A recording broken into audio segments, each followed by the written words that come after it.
Hello and welcome to the Moonshine Jesus Show. We're so glad that you can join us today. We are brought to you, as always, by progressivechristianity.org, an incredible organization. And if you're looking for resources, you want to expand your knowledge about progressive Christianity, this is the first place to go. So grateful for our partnership with them. Follow them on social media, follow us on social media, and we hope that you will subscribe to us wherever you get your podcasts. We are talking about Black Mirror today. A reminder that we always spoil this for you. So if you haven't seen Black Mirror, just know there will be spoilers. And as Mark has been reminding us, we are in the midst of a writer's strike. And so we are standing in solidarity with them. That's important to say on Labor Day. And I'm sure it's something that we'll talk about later today at some point in the podcast. I am joined, as always, of course, by Mark Sandlin. How you doing today, Mark? I am doing very well, sir. How about yourself? I am doing absolutely awesome. And I love in it. fact, I'm doing awesome because I'm drinking something right here. And I bet you are too. What are you drinking? I am. Well, since it's Black Mirror and since it is, we're recording on Labor Day, as you just alluded to. Yes, And I do live in a state where the alcohol beverage control exists and no places are open. Had to make use of what was in the house, but it worked out just fine because we're doing Black Mirror. I had the makings for a Black Manhattan, which is basically bourbon or whiskey, a Verno Amaro, some regular bitters, some orange bitters, and then black cherries as the trimmings on it. So I'm pleased with my results. I think this is going to be just fine. How about you? It's hard to beat a Manhattan. I am drinking something called a Smoke and Mirrors. And good play. It is not black, as you can see. It's leaning into the mirror part a little bit more. So it's part mezcal, which is the smoke portion of that, part tequila, simple syrup bitters, and a bit of lemon. It's very close to a Oaxaca old fashioned, but it's got lemon in there. And it's got a bit of a bite, and very smoky. So cheers to you, sir.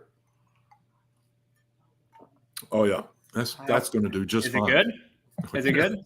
It's very good. Okay, good. All right. Hey, well, let's take another sip. Let's come back after the drop.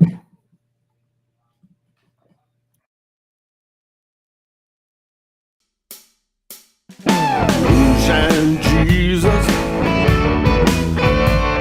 Moonshine Jesus. Moonshine Jesus.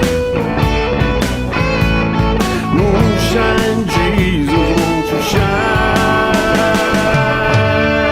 a light?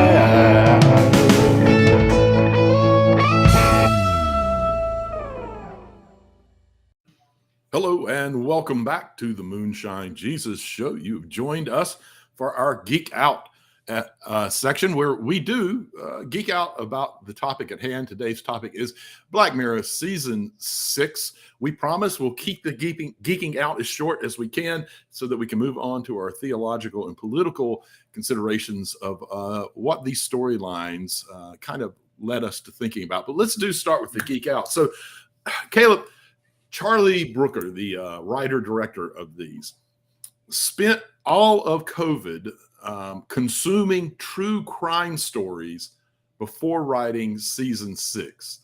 My question to you is, did it pay off? I actually think it did. I thought this was a pretty good season. It's hard to say. I mean, this show can be kind of polarizing, and just like you mentioned last week, that's kind of a modern day Twilight Zone. I think that's true. And it's been a long time since we've gotten a season, so maybe that's like fueling my love of this season.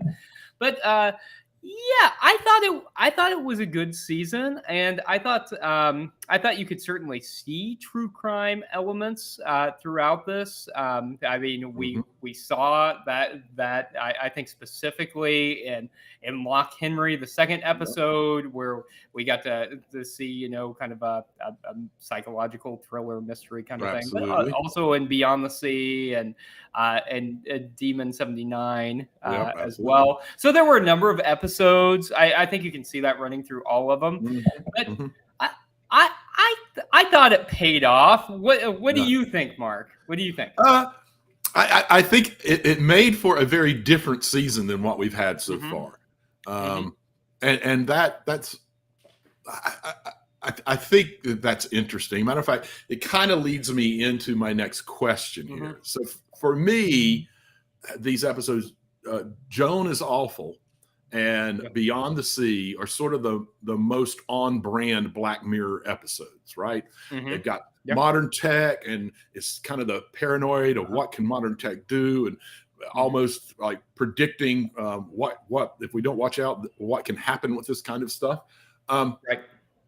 what did you think about doing so many episodes that were less digital and contemporary focusing? Because only the 2 of the 5 really were somewhat contemporary and kind of the warnings of modern technology.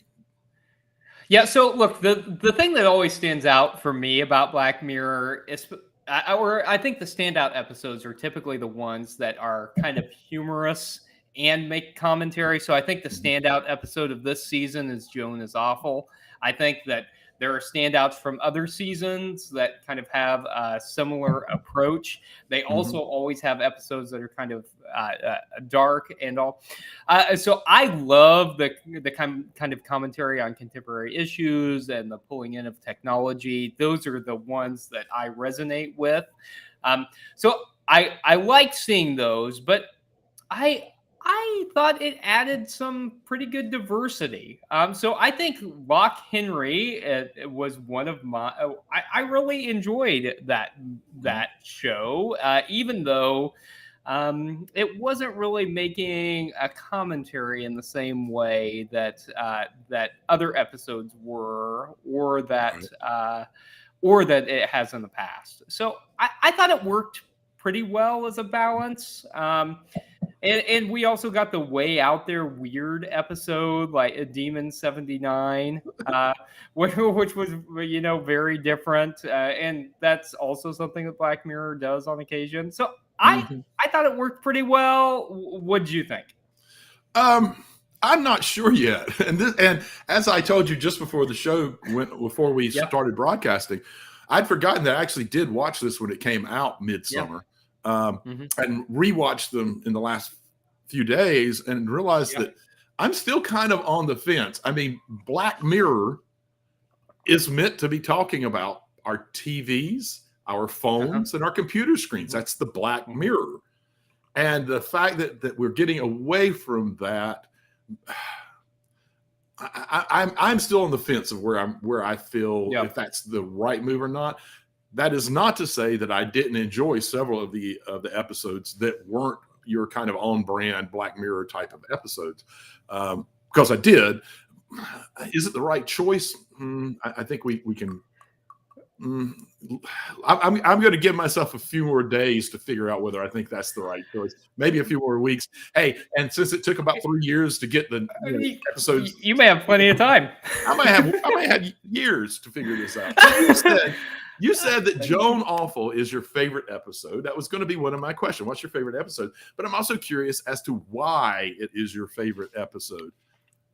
Well, as I said, I think the episodes that use humor work really well for Black Mirror. I think it does a good job of like poking fun at us, and also, I mean, and in this case, also poking fun at the organization that is producing the show, right?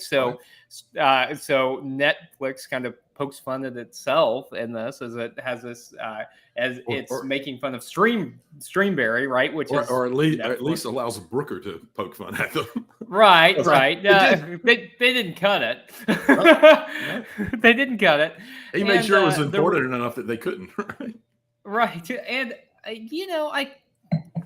I think that works well to also say, hey, look, none of us read the terms and conditions, and in this Mhm. particular case, for those of you who haven't seen it, they sign away the rights to their lives, and they end up making a real time reality show using AI about Joan, and I think that was good because it talks about issues about intellectual property, it talks about privacy, things that we're signing away, and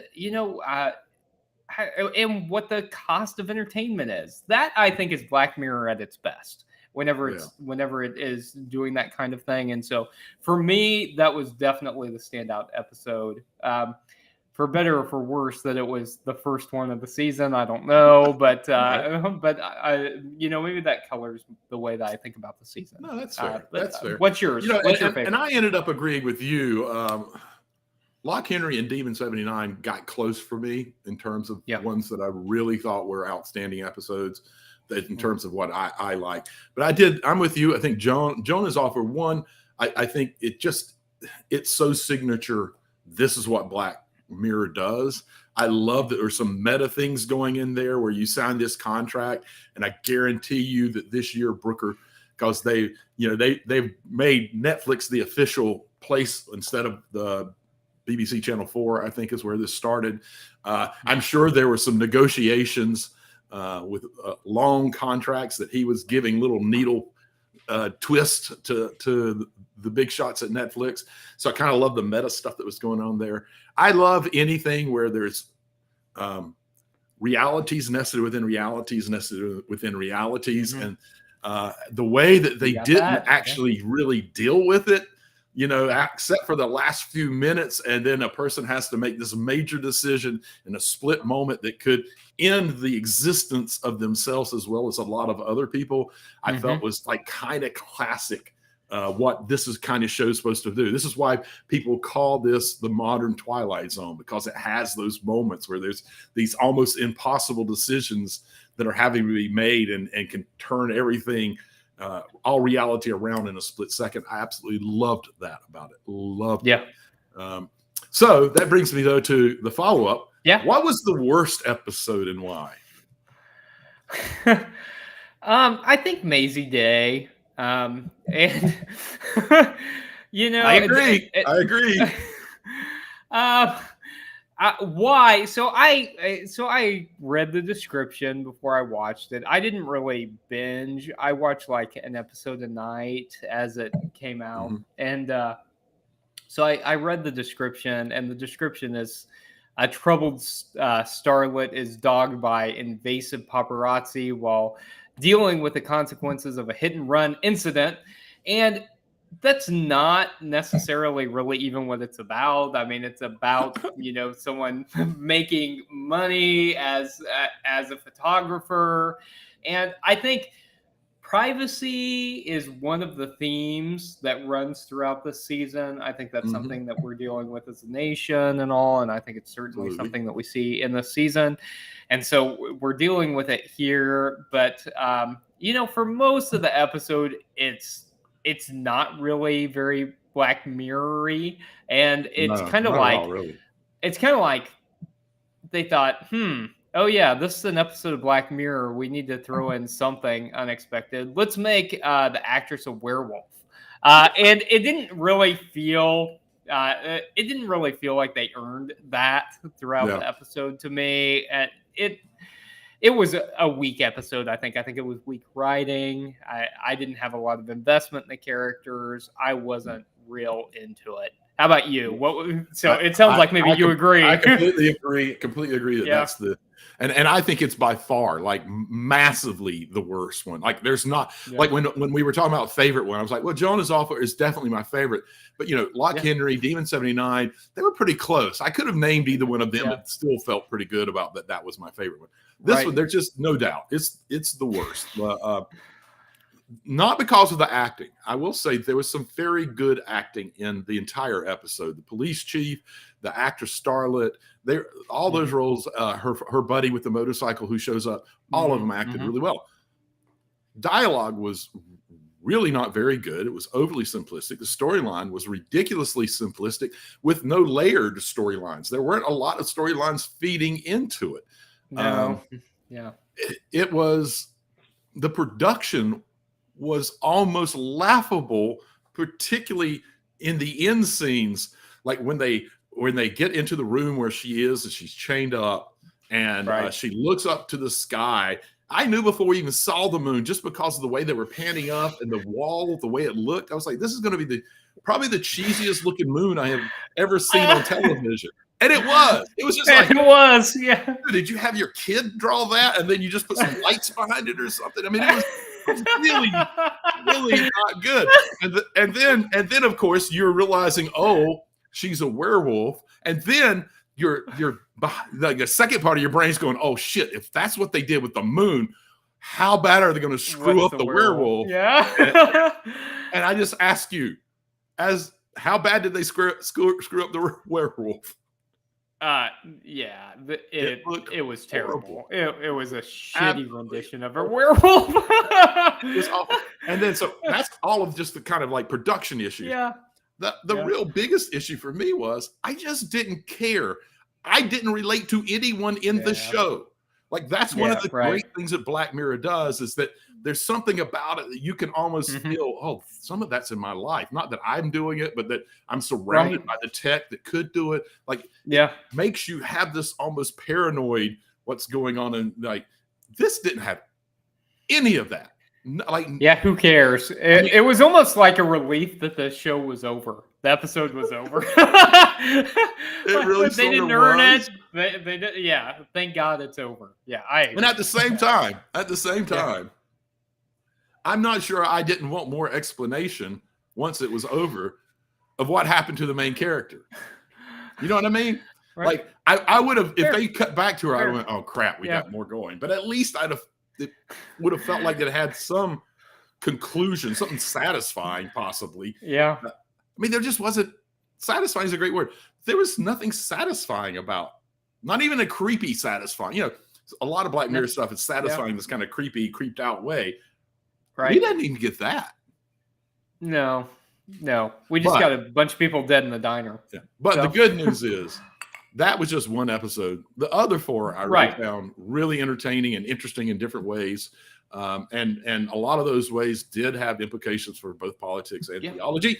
And so I think that would be the perfect moment for us to take a quick drop and come back with our Politico segment.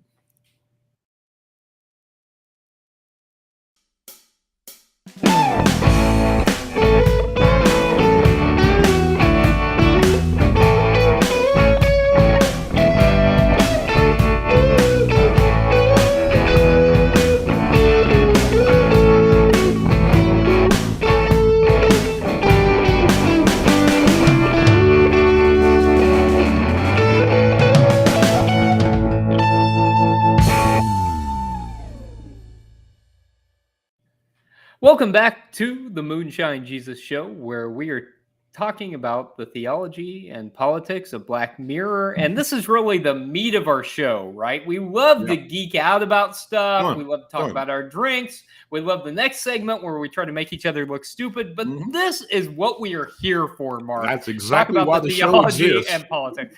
That's right. And so I think Black Mirror gave us quite a bit this season to really talk about. And so instead of, pulling out quotes or anything like that, like I often do, I want to talk about themes. And I already mentioned that Joan is Awful is the standout episode for me. So I want to go right there, particularly because I think it's relevant to what's going on with the writer's strike and all. So in Joan is Awful, we find out that Netflix, Streamberry, has snuck some exploitative stipulations into the terms and conditions, which gives them the rights to hijack people's lives. Large corporations do that? Never. I have never heard. That's why it's fiction. Thank God this doesn't happen in the real world. We can all give thanks for that. Okay, so Streamberry has given itself rights and terms and conditions to hijack people's lives, right? So, Mark, we all depend on digital streaming these days, or at least I do. And we also depend on social media. And whenever we get on those things, we give up a lot of privacy. So I'm curious to get your perspective on this. What are the ethical implications of that, of giving up rights to privacy so that we can watch stuff, so that we can connect with people online? What do you think?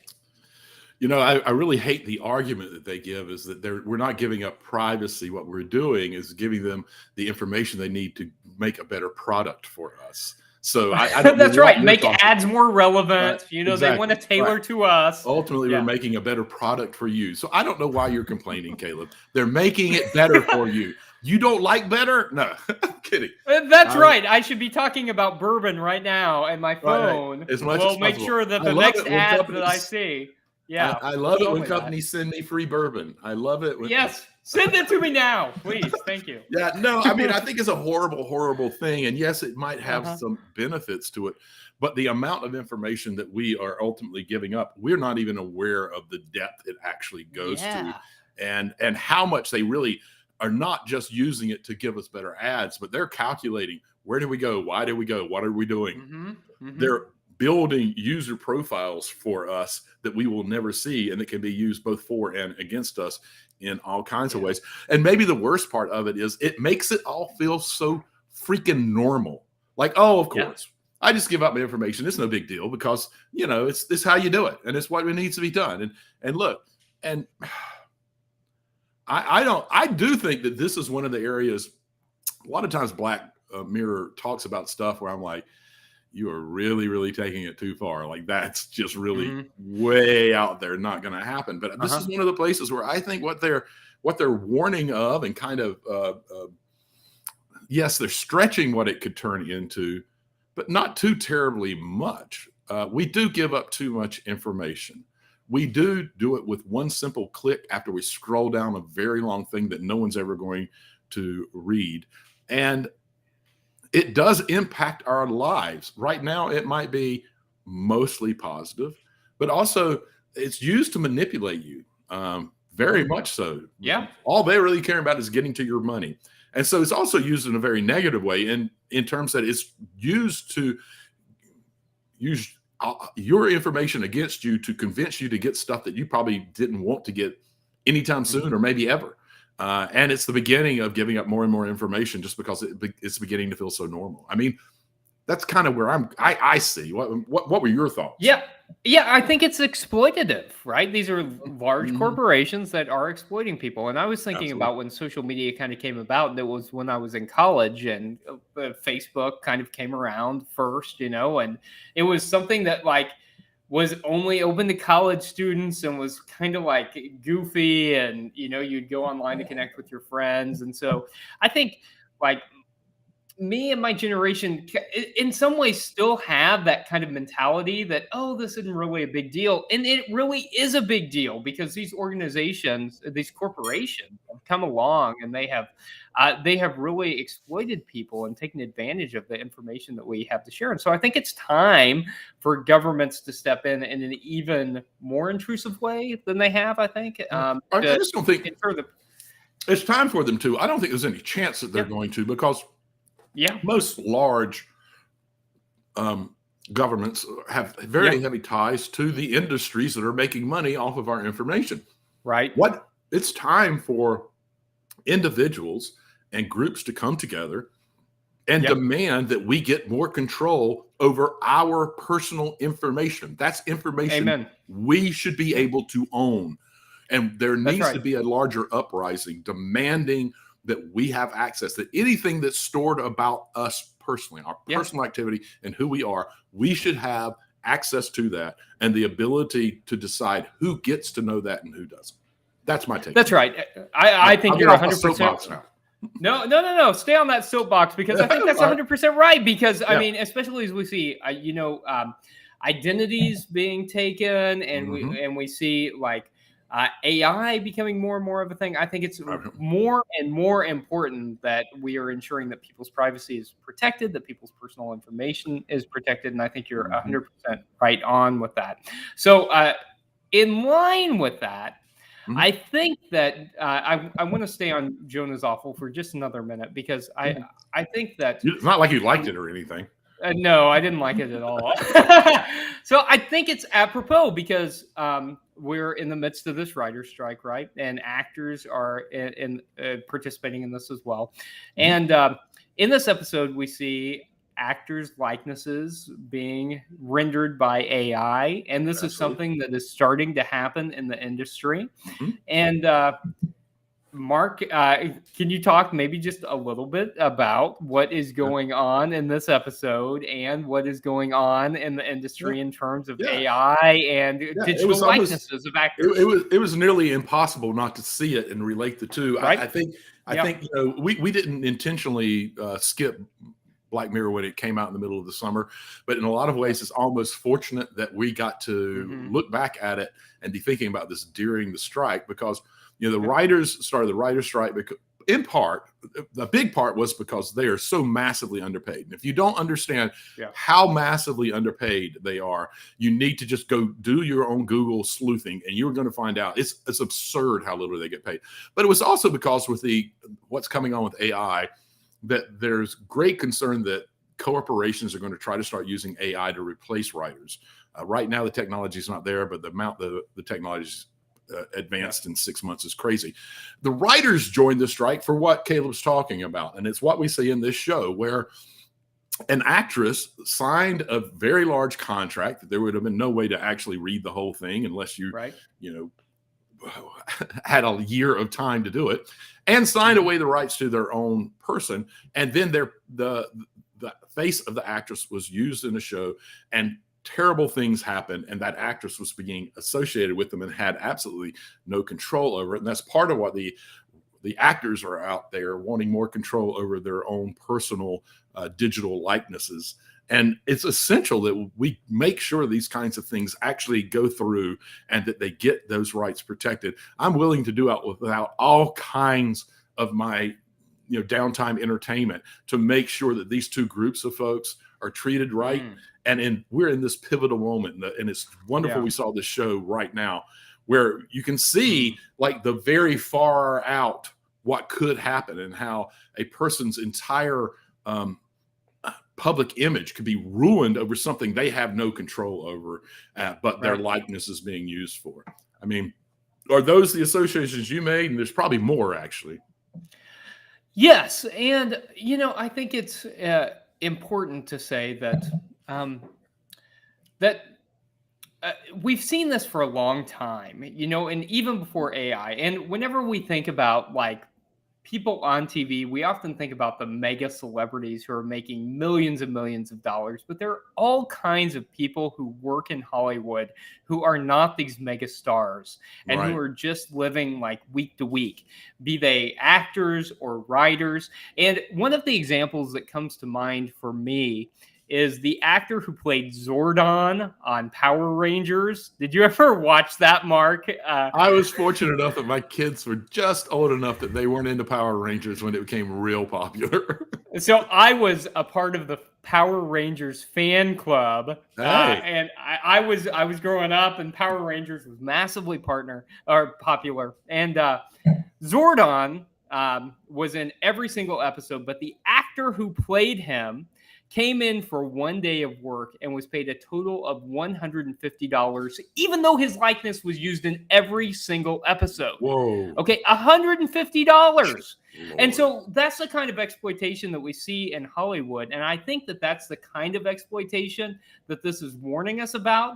Especially, this was in the 90s, right? When AI wasn't really a possibility. And so I think that this is the kind of thing that they're warning us about, and the people who are in Hollywood who are being exploited by all of us. So I'm going to pivot a little bit. Not yet until I fix a problem. I was not getting the timing of Power Rangers right. Let me say very clearly, when it came on, I was old enough that I wasn't watching it. My kids weren't born yet, so I also wasn't watching it with That's you. Very important. That's very important clarification to make. I just aged myself 20 years with that earlier statement, and I've got enough age on me already. I don't need to go further. So, now you can make your pivot. Right. Do your pivot and whatever you need to do. Okay. Yes, I would love to talk about Jonah's Awful. We could do a whole segment on that, but there are other episodes as well. So I want to talk about Beyond the Sea because we haven't talked about that at all. So this is the episode where we've got folks who are living in space and they've got basically android bodies here on Earth that they can stream their consciousness into to control.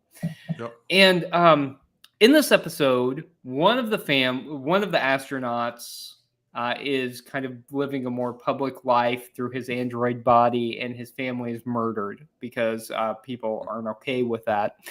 And so the other astronaut, who is being much more cautious and living kind of on a farm, ends up letting that other astronaut whose family died use his android body, right? Right. His avatar, so to speak. And so this guy ends up killing the other guy's family so that they have something in common and so that he is not alone. Yeah. I'm curious, Mark, what your takeaway from that episode was and what that says about us as a people. Wow, that is a massive question. It is. When I realized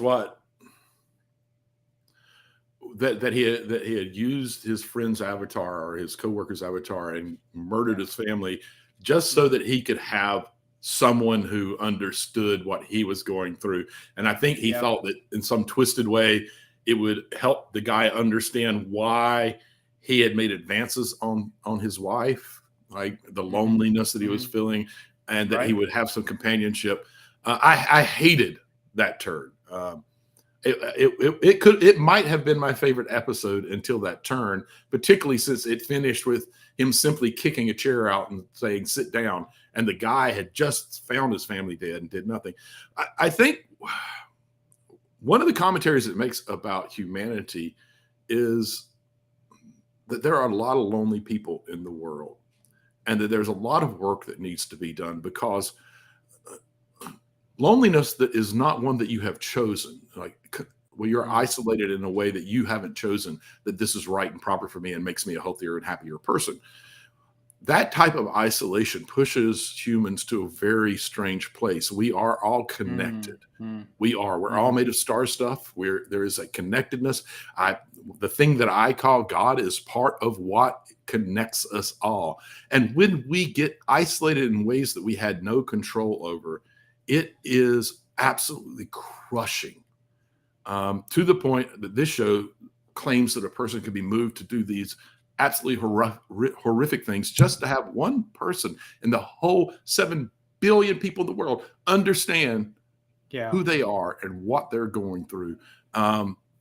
It is a sad commentary on humanity that we're not doing more effort to prevent people from being isolated by things that they're not choosing, that we're not being more inclusive and celebrating all folks. It was a tough episode for me, and it took me a while to dissect it to the point that I realized that was part of what was going on for me. How about for you? Yeah, it was a tough episode. It was a tough episode to watch. I mean, they did a great job, I think, of making us feel sympathetic with the astronaut and seeing things through his eyes, and it was tough. But yeah, I think it was a commentary on the fact that we as human beings need people and need people who understand us. And, I think when the church is at its best, that's one of the things that we're doing, is trying to understand each other and trying to provide community. And I think that one of the places that we often fall short as a society is really building community and relationship, especially as we are in this time of increasing disconnection. I think it's important that we build community and connection. We make each other feel seen and heard, that we build a sense of belonging with one another. And so I think ultimately that's what it's trying to caution us about, is not being disconnected to the point that we don't feel quite so alone. And I think we're all trying to be extra cautious of that after this time of COVID and and separation. So I hope that's clear. It's clear the episode was written coming out of COVID. I mean, absolutely, the sense of isolation, and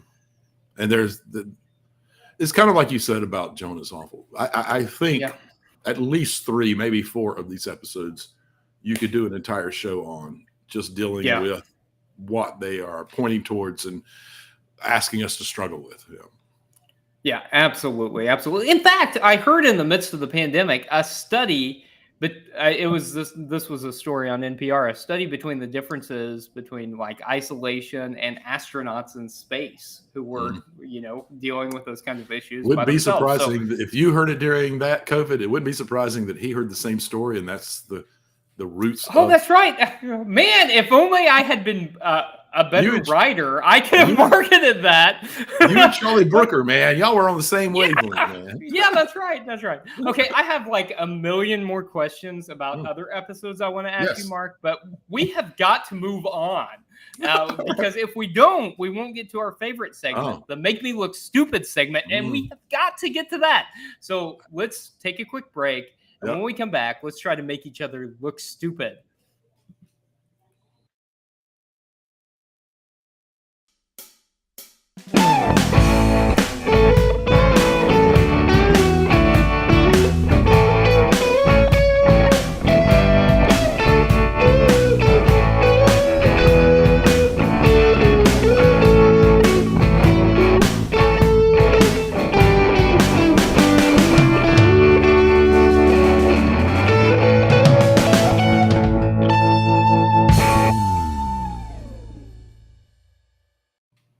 Hello and welcome back to the Moonshine Jesus Show. You have joined us for our Make Me Look Stupid segment, where, as I like to say, we commence to try to make our co-host look, well, stupid, of course. And sometimes we actually don't do that. Other times it's just a curiosity question that we're hoping that the depth of knowledge of our co-host will outweigh our own and we might learn something from it. And that's where I am on my question. I kind of love that you ended the Theopolitico section talking about Beyond the Sea, because I have I think I must be missing something here, okay? My question is, why were the replicas on Earth and not the other way around? Okay, so that was my question too. No, that's my question. You cannot steal it. I already asked it. Okay, so I was like in the shower one day. It was like 2 days after I watched this. That's about when it hit me too. I hadn't thought about this at all. And I'm like, wait, several days what if they just put the replicas on the space station? I mean, it makes more sense. That's the place where the most risk is. Like, that's where, like, and then the real person can actually be there with their family. Like, it's like, what? Wait. Why didn't That's why I asked you the question. I was hoping. And so then I went through a series of scenarios. So you figured this out, right? Yeah, well, okay. I'll tell you what the mental conversation was that I had with myself in the shower 2 days after this. So I'm like, okay, well, maybe like the replicas couldn't survive the space journey. But then I thought, I don't know. Like, that doesn't seem realistic because, like, they can survive Earth and, like, human bodies can survive Earth and human bodies survive going up into space. That doesn't make any sense. In the shuttle about the same. So, like, does that mean that the machines that they had to help make the replicants work and rest couldn't work? Or was like, that doesn't seem logical either, right? Because the machines were there. So does that mean that, like, okay, well, there's a chance that the replicants wouldn't work or that they would fail, and so that this mission was so important that they couldn't take the chance that somehow... Or you could put multiple replicants on the spaceship. So That's another issue, right? Because we had one of the replicant bodies die. Right. So why didn't they make any other replicants? That's honestly where my question originated from. When I thought, well, why did they only make one replicant to be on Earth? And that thought is the one that started leading me down the long road to, well, let's just flip it. Why didn't they just put them up in space? And then they could have had multiple replicants, just packed away somewhere. Or why couldn't they, even if the replicant didn't look exactly like the guy, why couldn't they have made him some kind of a substitute replicant body?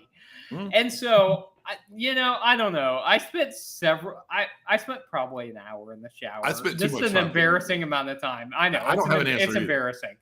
I was really trying to figure this out. I couldn't figure it out. I was too. It was bothering me like mad. I was like, well, one, I know what my question is. to Caleb is going to be. I know completely. And I spent so many, and I'm like you. I set up so many different scenarios of why it might be. None of them And it didn't seem make to be any sense, logically right? plausible. And the only No. conclusion I could come down to is that Charlie Brooker knew that it made more sense the other way around, and we just hope we wouldn't fucking notice. But we did. All right. At I least just really think you and I mean, he is a really smart, brilliant writer. Yeah. There is no way that he didn't think, oh man. Like I'm thinking about 2/3 through this really good episode, writing it out and going, God, this is a good one. This is a really, really good one. I can't wait till they see what I'm going to do at the end. And at somewhere about 2/3 through, he goes, oh, wait a minute. What if the replicants have been? I don't have a story. No. They just won't know. They probably won't know. Never mind. Yeah, let's just go on with it. Let's go on. Let's move forward. Yeah. That was my take on it anyway. I don't know that there's an answer, right? I don't think so, because it definitely would have made sense the other way around. And I don't know that I made you look stupid or me look stupid, but maybe I made Charlie Brooker look stupid. I don't know. There you go. I like that. In fact, that's a good goal for this segment. Like, maybe we can turn it around on the people who writers. No, not during the strike. I shouldn't have said that. I am very supportive. Mark, come on, solidarity, man. Completely supportive of them. I was just being silly. I thought it was a funny joke, and now that I've made it, I feel like it's not a funny joke. No, he's a brilliant writer. He needs to be paid what he's deserved to be paid. That's right. And Caleb, you should have done a better job of answering the question. Okay. Next time, I'll try to do better. Okay. I want to move on to another episode that we didn't talk about a whole lot, and that was Demon 79, right? Where there was this demon that's conjured from this domino. I really liked this episode. It came close to Jonah's Awful for me. I like the episode too, and in part because it was so different, and it was something that was kind of 70s horror, and I like the homage to that. I thought it was good. Okay, so I want to know, is the demon in Demon 79 that convinces the main character of the episode to commit murders, is that demon real, or is it in her head? What do you think about that? And part two, I'm learning from you, Mark. I love to ask. Now that you got a part two, I'm going to ask you a question after I answer this one. Okay. Fair enough. This is my segment, so I've just decided. You're asking me two questions. You want. I'm going to come back with a question. 4 or 5, whatever you want. Okay, it's all you, Mark. As long as you ask it in the next 3 minutes. Okay. And the second part of the yes or no answer. Go ahead. So, second part of the question is, I want you then, once you say whether or not this demon was real or in her head, how does that relate to the demons we see in the New Testament and the demons that Jesus deals with? Very nice. Very nice. Yeah. I like the way that you flipped that a little bit there. Very nice. You know, I really do think because of the way it concluded, it's easy to go either way. But for me, her walking away with the demon felt like it was real. Like that felt like that the writer intended that demon to be real. Right up until that point, I felt like it was leaning towards not real, but it still had the possibility. In the New Testament, that's exactly what we get if you really think about it. There are things that they didn't know what they really were that they named as demons. Those things were real, but they just labeled them demons in order to try to make sense of them. And I feel like there's a bit of that going on in the show where the demon is both real and not real. And it's part of how the main character makes sense of what's going on in this story. So I'm gonna kind of take the middle ground and say it's both and either or in both cases. Yeah. Okay. I love that answer. That's fantastic. I'm going to take the opposite. I'm going to take the opposite position. Do. I I think that it felt like the demon was real throughout the episode until we got to the end, and then I thought it was in her head, and so I thought that it was all for her, just for the sake of argument. No, I think that's very fair. Anything. I think that's very fair. Particularly once they got the two officers in the room with her, and she was talking about it, and they were looking at each other like, "Oh my God, this poor lady, this poor lady." Yeah. Like that was really a moment where you could. I think she imagined the last of it. I think she imagined the end of the episode. All right, so I was wanting to ask this question. Yeah. It's not big. It's not as big of a question, but it's just one of those that it was an unsatisfactory ending to one of the stories that I liked. One of the stories I liked. Lock Henry. Yeah. Honest question. I'm not sure. Do you think that Davis thinks his mom killed Pia, his fiance? You know, we didn't really get an that answer left me to very that. dry, and I was wanting an answer, and I was like, did they telegraph it more than I thought, one way or the other? But it felt I didn't see that. I think he probably thinks she did because he found out, the mom. And this is an interesting episode because the mom both kind of confesses to what she's done, crazy mom, and that's my favorite character out of the entire season. Yeah, his mom. I love that character so much. Yeah, because she like displays this extraordinary amount of love and compassion towards her son. And a little uptightness. Like she's a little uptight. Yeah, she definitely is uptight. Very like stereotypically British mom or whatever. Mm-hmm. And so I think he probably suspects in his heart of hearts that she killed Pia, even though she actually didn't. Yeah, and so I thought that was pushed Pia to the point that she did made a choice that killed her, right? But she didn't do it intentionally. She even said, "I'm not going to hurt you." I think she was wanting to literally just explain herself or something like that. I think she would have killed her. I really think she would have. No, you're probably right. So I mean, I think that as he's discovered that he thinks she's killed her. And just to pivot, just because there's so much good stuff. I want to say one more word about the demons in Demon 79. Absolutely. And that's that. To someone on social media the other day, I had to explain to them that, there's this great, I think it's in the Gospel of Mark, where Jesus exorcises a demon named Legion, right? Uh-huh. And that not only are we talking about like things that they couldn't understand, like say mental illness or things that they didn't have an explanation for that they described as exorcism, but we're also getting metaphorical story in the midst of this. And right, like whenever we see a demon named Legion, we're getting a metaphorical story. It's not an accident that Legion. That's right. Not an that's the Roman regiment. Like the author knew that. It's they're making a commentary. Jesus is wanting to exorcise Rome from Judea, and the soldiers that follow Rome's directions and marginalize and oppress people. 100%. Yeah, there's no doubt. So anyway, this has all been brilliant, and we could go on and on because, like we said, there's 4 of 5 episodes that you could just geek out beyond all. But listen, we need to let folks know what's going to be happening over the next several weeks. You're on a sabbatical. You've been doing all kinds of fun and cool things. What are you up to in the next few weeks, and what does that mean for the Moonshine Jesus Show? Right. So I'm going with my denominational disaster response and refugee resettlement organization that's called Week of Compassion. It doesn't just operate 1 week of the year, despite the name. This is the week really we do compassion. That's the problem I've always had with you people. No, I'm kidding. I know. We only will practice compassion for 1 week, but it's better than the UCC, which is 52 hours of sharing. So, at least disciples have like a whole week. We have a day of caring, so I can't say a day. Okay, well, see, Presbyterian or even worse. So all of these denominations are incredible, and they really work throughout the year. And so I'm going to the Middle East and to various places in Asia to see the work that we are doing. And so for the next 3 weeks or so, I'm not going to be accessible for Moonshine Jesus. So we're going to resume in the first week of October. That'll give Mark and I a few weeks to kind of watch a whole bunch of pop culture stuff. And there's several things that are going to be happening there. Yeah.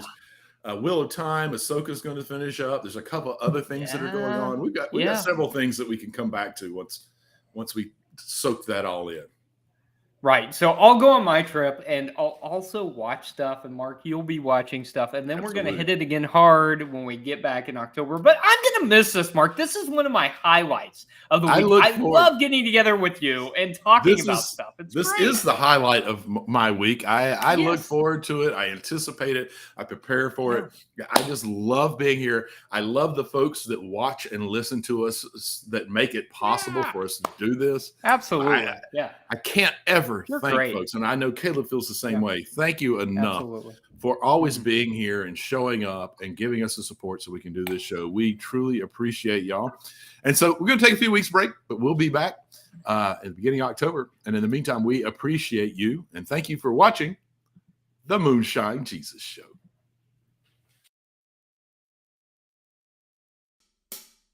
Moonshine Jesus.